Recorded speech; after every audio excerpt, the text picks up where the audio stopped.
Solar power is more affordable than ever before for America's homes, schools, and businesses.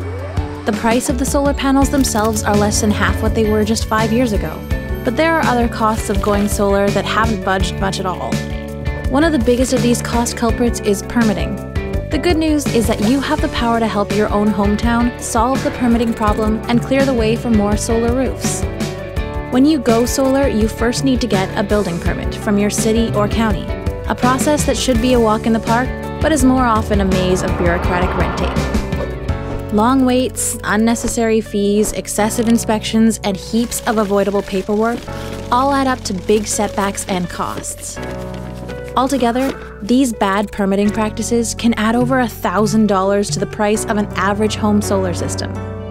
Vote Solar's Project Permit is designed to shine light on solar permitting practices nationwide and empower people like you to help make them better.